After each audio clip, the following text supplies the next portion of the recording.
What up, Kane fans? Welcome back.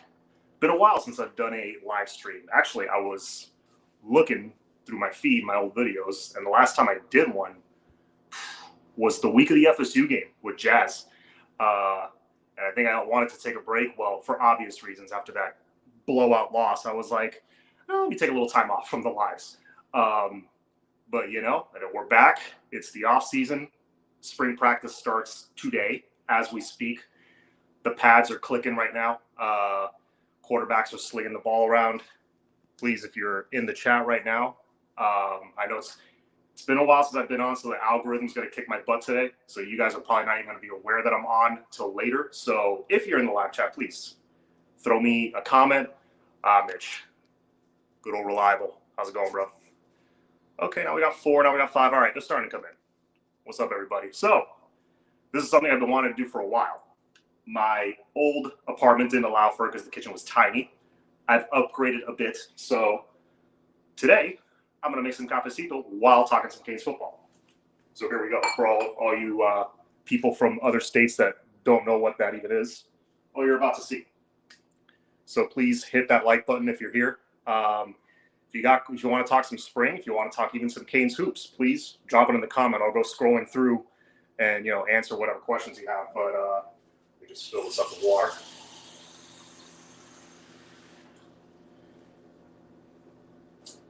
There we go. Yeah. First thing you got to do is fill the reservoir with water so it boils up until that little thing. Whatever this is, you fill the water up to there. And then you get this little basket thing right here. That's your filter. You pop that in, and then you put your cafecito. More coming in. Let's see. Mitch, I actually got the what's up with Brantley. He's in the transfer portal in the description. Put the recipe, please. I will do that. Yeah, I heard something about Brantley this morning. Forgive me if I'm like an hour behind the news, which in college football in general, the news is like by the minute. If you're an hour or two behind, you're like behind the times. And I'm on my phone right now. So if something breaks while I'm on here, please, you tell me. Is he in the transfer portal? That would suck. I love Khalil Brantley. He's I know he's a smaller tight end. He's like a Brevin Jordan kind of body type, but man, I hope he's not gone. If it's true, I wish him the best. It could have been he could have been very useful. I love the way he blocks. He was just putting people on their ass. Whenever he was out there, especially in the Virginia. I want to say it was the Virginia game.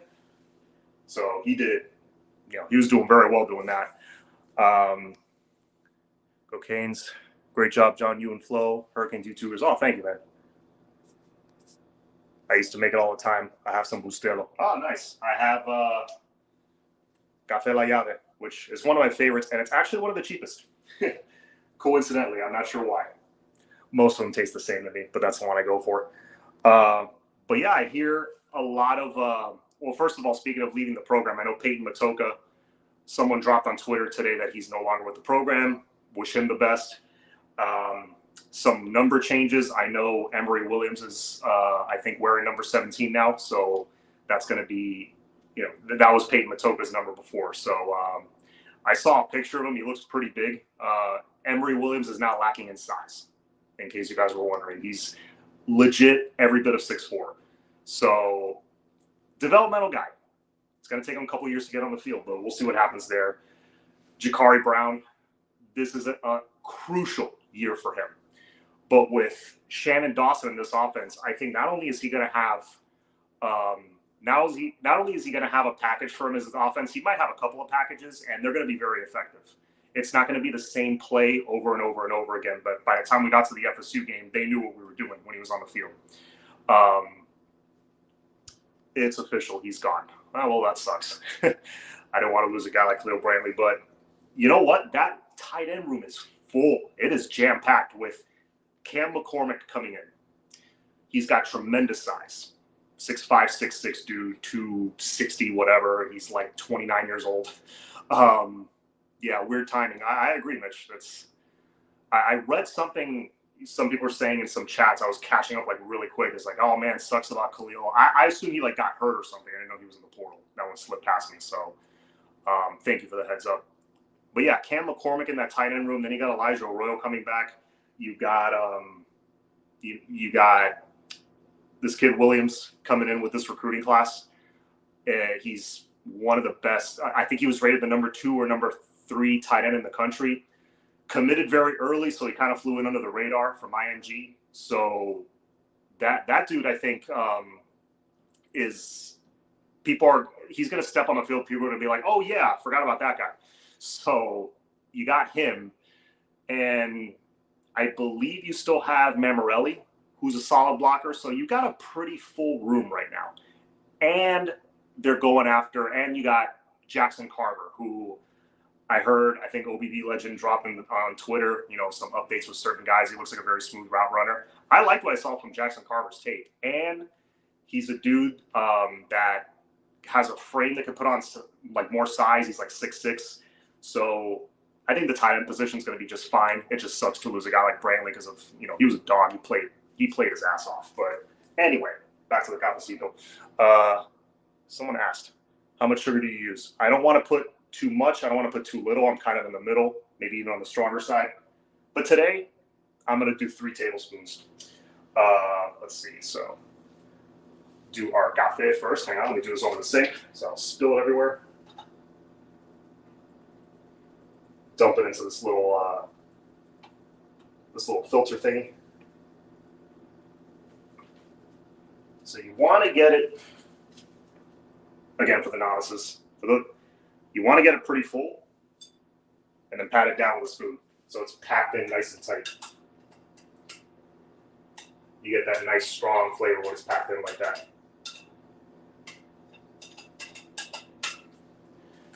There we go. See, nice and flat. Let's catch up on the comments here. John, how you feel about Coach Derek Nicholson, FSU alumni, linebacker coach, co-defensive coordinator? I loved that hire. Just to be clear, I was a fan of Charlie Strong. Hated to see him go. That sucks, but our good buddy Max and some other people have this point too, that the past season was Charlie Strong's interview. And I would say, aside from, maybe Wesley Basaint, but again, it's his freshman year. You didn't see Wesley Basaint's development from year to year yet because, he's just entering his sophomore year now. Aside from that, I'm trying to think of bright spots I saw from the linebacker room, and really, I didn't see any considerable development anywhere. And he had injuries to deal with. I'm not going to ignore that. Chase Smith was out. He did put on some good size, though. Chase Smith looks huge right now. But I didn't see anything from that linebacker room that told me, yeah, if you're just looking at results, not his track record, yeah, he deserves a look at defensive coordinator. But, he didn't get the look. He didn't get that interview. Honestly, what would that have done? He already saw a year's worth of work. And Coach Cristobal has come out and said in a couple of interviews, I heard one on Through the Smokes podcast. They dropped an episode that a couple guys were interviewing Coach Cristobal earlier this week. And he said that he needed to go in a different direction, philosophically, offense and defense. So I think that's all it was. It was as simple as coach, and he's entitled to do this because he's the head coach. He just wanted to go in a different direction completely. Younger coaches, more energetic, guys that are going to put in those hours. Not that Coach Strong wasn't, but to be on Cristobal's schedule, which is basically around the clock, and to rebuild a program from the ground up. I don't think, Charlie Strong 10 years ago maybe, but maybe that wasn't the best fit for him. I'm just speculating, but maybe. To answer your question, how do I feel about Coach Nicholson? I think he's perfect. He's 35, 36 years old, young dude. Was a beast at Florida State. I remember he performed well against us in a couple games. And I think he's gonna do good things development-wise because he did a good job with mainly 3-star recruits at Louisville. So it'll be nice to see what he does if he helps Wesley take that next step to be like an all ACC, all American caliber player, because I know it's in him. We're going to see it now. This next year is important. And, guys like Malik Bryan, Popo Aguirre, see if we could squeeze everything he can out of, Corey Flagg. We know Corey Flagg's a good tackler. Sideline to sideline, we don't know, but he's a good locker room guy. He's a good backup. So I think, we'll see. I don't like to use the words home run hire anymore, because you never know. You never know what's going to happen, but I think this is a better fit for what we have. Let's see. Mitch says, we didn't give Ed an actual chance to coach, or am I wrong? I heard there may or may not have been an Ed Orgeron. Or wait, Ed Orgeron or Ed Reed? There's two Eds. I just realized. Let's see.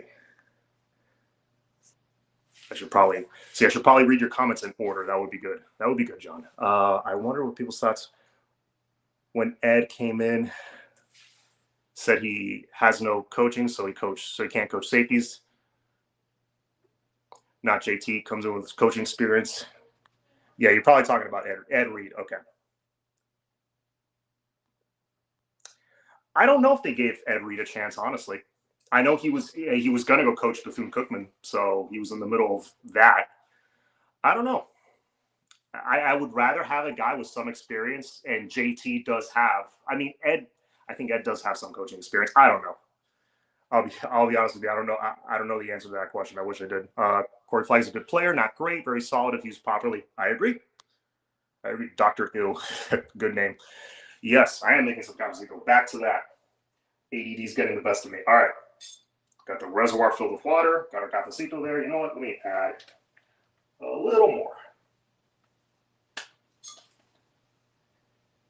Pack that in there. So then I got to screw this on with my Cane's Cafetera. Let's I'll do this one over here.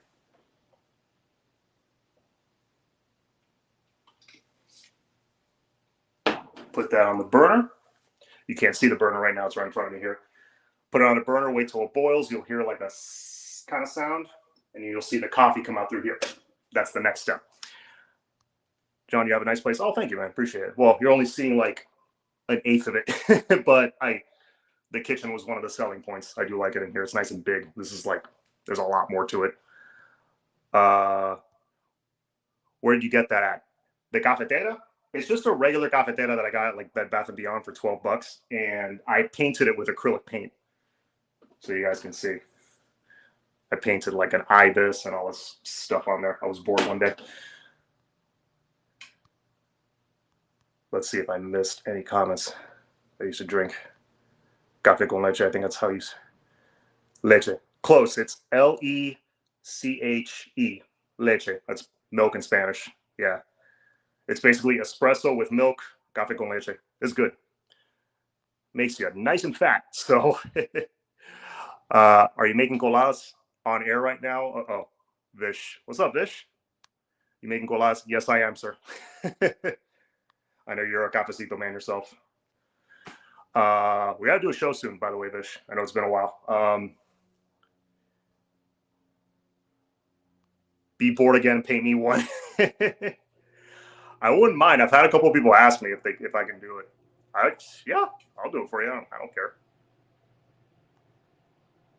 But yeah, so where were we? Spring. So while that cooks, so I talked about the quarterbacks, the running backs. What I want to see from them, first of all, no injuries. That's what I want to see from the entire team. Because going into spring, if you guys remember last year, going into spring, we were pretty decimated with injuries last year. And then coming out of the spring, we didn't get much healthier. In fact, I think it got worse. So with all the injuries we had last season, that really started in the spring. A lot of guys were out, if you remember. It was like a third of the team or something crazy like that. We got to use this time to get healthy and the time after spring. But during spring, I want to see guys like, who came in last year. Well, Don Chaney, I'm hearing, looks nice and healthy. That's good. He looks like he's in shape. That's great to hear. I need to see him start to get back to that form. The 2 freshmen coming in, because right now you got 5 on the depth chart. All right, you got 2 true freshmen. You got Chris Johnson and why am I blanking on his name? You know what I'm talking about? Mark Fletcher. Chris Johnson, Mark Fletcher, Thunder and Lightning. All right, you got, who else you got? You got Henry Parrish, who was our best reliable back last year, most reliable back. You got Don Chaney, hopefully back and healthy from his injury. And who am I thinking? Oh, that walk-on Perry. Yeah, no, he might get that 6th or 5th spot. You never know. Man, why am I blank? Who is the other guy? Henry Parrish, Don Chaney, the 2 freshmen. Oh, Trevante Citizen. You got a potential stud there. But remember, Trevante Citizen, he had a pretty serious knee injury. He'll play this year. He'll be productive. He'll put up some numbers, most likely. He might even become the starter by the time the season's over. But I think spring is going to be very telling how productive he's going to be because, yes, Citizen, thank you. It takes over a full year to really go back to 100% of where you were or surpass that. Because remember, it's a mental thing too. Sometimes guys get their knees fixed, but they can't step, or those jab steps or those jukes, they can't do it confidently like they used to. They never get that part of it back. It takes a while to confidently rely on that knee again and squat and for that, and that knee can take that punishment again. It takes a while. So that probably won't happen this year, but he will be on the field and he'll be productive, I think. But the 2 freshmen, yeah, that's going to be big. If they can get off to a great start in the spring, now that I think of it, I don't know if both freshmen are there in spring. I think maybe only Chris Johnson is, or maybe only Mark Fletcher is. But whichever one of them is in spring, he's got to use this to his advantage and really, develop himself and get himself ready. Because usually true freshmen that graduate early, they come in spring, those are the ones that contribute early. I'll go into the offensive line. And perfect timing, Mitch. If our O-line is good, we'll be fine. That's been our weakness. When Tyler gets more than 1.9 seconds, we're fine. I agree. O-line is going to be massive this year. It's going to, as far as importance and in size, they're going to be much bigger. Flo the other day was talking about his starting lineup. This is my ideal starting lineup, assuming Zion is healthy. Zion at left tackle. If that happens, that's a game changer because you pretty much have 3 other positions figured out. You got Inez Cooper at right guard. You got Matt Lee at center. Jadeon Cohen likely at left guard. I know he's a little undersized for guard, but that's what he played at Alabama and was pretty good at it. So if he's good enough for Alabama, good enough for us. Plug him right in. I don't think he's got the length to be as effective as tackle. That's just my opinion. But if you want to plug him in at tackle because he's experienced, that's fine. I think Wholesome One made a case for him at tackle. Hey, yeah, Wholesome One knows a lot more than I do, especially when it comes to the trenches. But I would rather put him where he's been playing his whole career, or most of his career at Alabama. And then at right tackle, kick Jalen Rivers out there. He's got the size, he's got the strength, the athleticism. The plan always was to move Jalen Rivers to the tackle spot, either right or left. It's time. That would be my starting line. Size-wise, that's a massive line. You get good play from the offensive line and they stay healthy, that will take pressure off these young running backs and these running backs that, a lot of them are coming back from injuries and things like that. Henry Parrish, dude's what, $190? He runs hard, runs through people, but you don't want him doing that or having to do that all season. You want to give these guys room to run. I think this O-line will do that. And I think Coach Dawson's offense will allow for these running backs and receivers to make plays in space. It'll take pressure off them because now TVD is going to go back. In 2 seconds, someone's going to be open. Whether it's a short pass, intermediate pass, scheming someone open, someone is going to be open within 2 seconds. Someone's going to be open quick. It's just a matter if he sees them quickly or not, which he should. You do that, it kind of takes the pressure off everybody, which that's the positive side of, using this air raid. Oh, I hear the water boiling. almost there. We're almost ready to make our Espumita. You'll see what that is now. May transfer portal, yes, fresh. May transfer portal is also going to be big, mainly for the wide receivers. I would like to add one more running back and have 6. Or maybe this kid Perry builds on what he did last year in the spring. He impressed a lot of people. If he's going to be that guy, if he keeps improving, I wouldn't mind him being the guy at the back of the rotation. Remember, at one point last year, we were down to like 1 scholarship running back. It was Henry Parrish and the dude from UAB, Lucius Stanley, who, well, I guess technically he's a scholarship guy, but you know what I mean. You were down to one dude and a guy you brought in mid-season, pretty much. I thought it was Achilles tendon Citizen had. Was it Achilles? I thought it was me. If it was Achilles, my bad. Whatever. It was a serious injury that takes a while to heal. That's why he left Alabama to play tackle. Saban would move him to left. Cohen would play tackle for us. River and Cooper at guard. That's another alternative. See, I wouldn't mind leaving Rivers at guard because he's a beast there. Inez Cooper did a good job last year as a freshman at right guard. Why move him? Why fix what ain't broke? And then you kick Cohen out to tackle. Look, I'd be fine with Cohen either way because he's coming in with a lot of experience and is coming from the elite of elite programs in Alabama. So that's one alternative. I know some people are bringing up Matthew McCoy as a possible option at tackle. I like Matthew McCoy a lot. I think he's like just south of 300 pounds right now. So I think he's got to bulk up a little more. He's like 290, 300, 6'6", big dude. The spring will be an important time for a guy like that. Anybody who was in that, oh, here we go. The coffee's coming through. Here we go. So watch this. We're going to do 3 tablespoons of sugar, just regular white granulated sugar. And we're going to do just a little chorrito, little. You guys can't see it really, but just a little bit. Just enough to mix with the sugar there, and I'm going to stir that up. And what you want is a nice gooey brown paste almost that's going to be like the foam on top. It's pure sugar and it's deliciousness. Let's see. I believe that our defense and offense play well and we'll be able to win. All right, your mouth to God's ears. I hope so. There. This is my favorite part.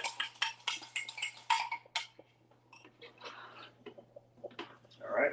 The coffee itself is brewing. Let me turn this off, not cause a fire. I'm with you, John. I think either way will be good. Yeah, look, the good thing about the O-line is you got options. Javion Cohen, if he came here because he wants to play tackle, hey, Mario Cristobal's not a guy that hands things to people. So I'm sure the understanding with Javion Cohen is, hey, we'll give you an opportunity to tackle. But if we think you fit better at guard, guess what? That's where you're playing. I'm sure that was the discussion. All right. Mitch, I am not doing an over-under.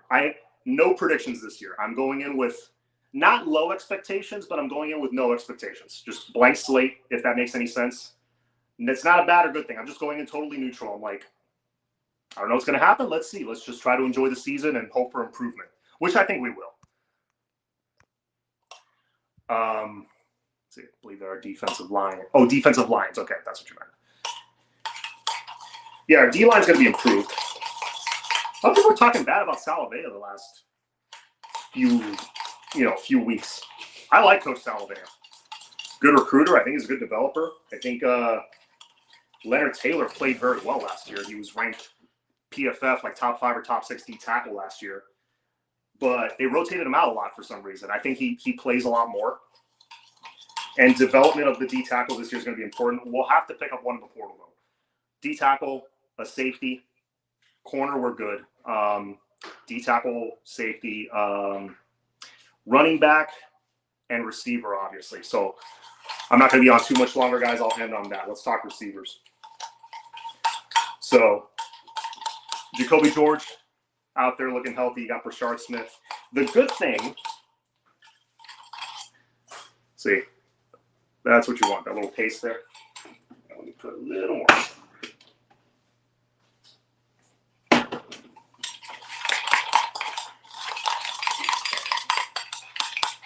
There we go.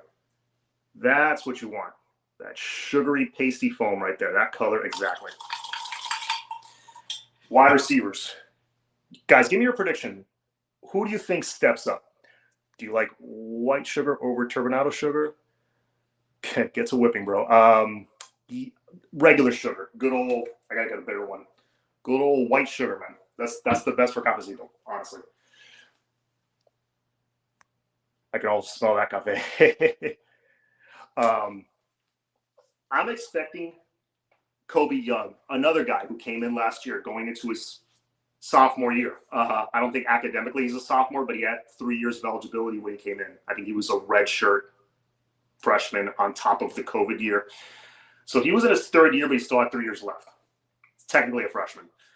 Kobe Young, I mean, look what he did in just those few games. You didn't see the production towards the end. I thought it was more because TBD got hurt. If TBD stayed healthy, he would have gotten more balls thrown to him, and we would have seen more production from Kobe Young. All right, so by the way, I heard he's wearing number 4. I like that number for Kobe Young. I like that a lot. And then you got Ruben Bain, I think, is wearing like number 14 or something. I kind of like that. I think they're making him earn a cooler number because 14 is like, you watch a lot of preseason football like I do. That's what you give to like the guys who are barely making the team. Odd, weird numbers like that. So Ruben's going to do great things. I'm not worried about him. So Jacoby George, key season for him. Will he step up? I also heard good things about Isaiah Horton. I heard, quote, looks like the real deal. I think OBB Legend also said that. I think a couple people on Twitter said good things about Isaiah Horton. He's got the size. He's got the look. He looks the part. Same thing they said about Citizen last year. Isaiah Horton's a big dude. I think he's like 6'3", close to 6'4". Good frame. I hope he used last season to put on some muscle, put on some weight. If we can get a guy like Isaiah Horton, who we weren't really counting on, maybe, if he plays well, awesome. But I don't think that's a guy that that most people were looking at before. But if a guy like him steps up and then you get improvement from Kobe Young, he takes that next level, all of a sudden you got 2 pretty solid guys on the outside. Neither one is a number 1 potential first round or anything like that. But those are 2 solid guys to have on the outside that can win jump balls and break tackles, make plays, things like that. Bain 44. Okay. I read that wrong. I had someone put 14 somewhere. We'll see the official numbers soon, I'm sure. I can't wait to see Horton. Agreed. Lawrence Seymour and Chris Washington with the starting O-line. Interesting. We're going to see a lot of rotation there. So whoever you see starting today, don't take that as gospel. You know what I mean? They're going to be rotating the O-line a lot. I'll be honest. I don't see either one of those 2 starting. But if you can develop them and get them prepared in case somebody gets nicked up and you got to put Lawrence Seymour in there at guard, awesome. That, to have bodies, that's good. Pour it in our sugar. I'm going to add right now, guys. But, yeah, that's my thoughts on the wide receivers. And then in addition to that, we're going to add someone in the portal, at least one. Whether it's Gary Bryant Jr. or somebody of that ilk. Someone talented to kind of help corral and lead, be the glue of that room. And someone who can get separation from defenders. We need more of that. The good thing about Shannon Dawson's offense is it is made for playmaking slot receivers. Brashard, X, Ray, I'm looking at you guys. They can get open at will. They're the kind of guys that can make you miss inside of a phone booth. So you got guys like that, and add maybe a Gary Bryant Jr. to that. Now we're cooking. Let's see. I like Bobby Washington wearing 17, like DJ. I did see he's wearing 17. I did see that. Over on, nope, not giving you an over under. Let's see. Wide receivers is the only thing that worries me. We need help from the portal, at least 2. Well, let's see how guys develop this offseason. Hopefully, we just need 1, but I think we'll get at least 1. That's my opinion. But almost done, folks.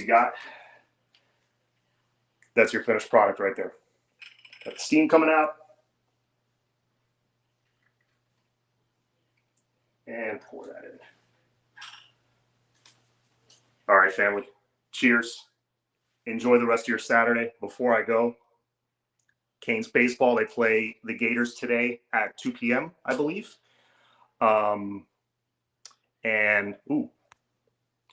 Kelly wearing number 9. I did see that. I like that he's wearing a single digit. Okay, I'll answer this really quick. Who you got returning kicks and punts this year? Brashard and Malik Curtis are the guys that I think are going to be returning kicks. After X's injury last year, I don't think he's going to be back there. So maybe those 2 guys, and a third, maybe a wild card, is Jacoby George. Or Chris Johnson. We'll see. All right, guys. Canes baseball today at 2 against the Gators. Go Canes. And big one for the basketball team. ACC championship on the line tonight against Pitt. Number 25 versus number 13, 14, whatever we're ranked right now. The boys have been stewing all week over that unfortunate loss last Saturday. Hopefully they're ready. I have faith in Coach L. I think he's going to have the boys ready. And I think we're going to go out there and kick some butt. It's at home. We got that home court advantage. I think we're going to do well tonight. As always, cheers. Go Canes.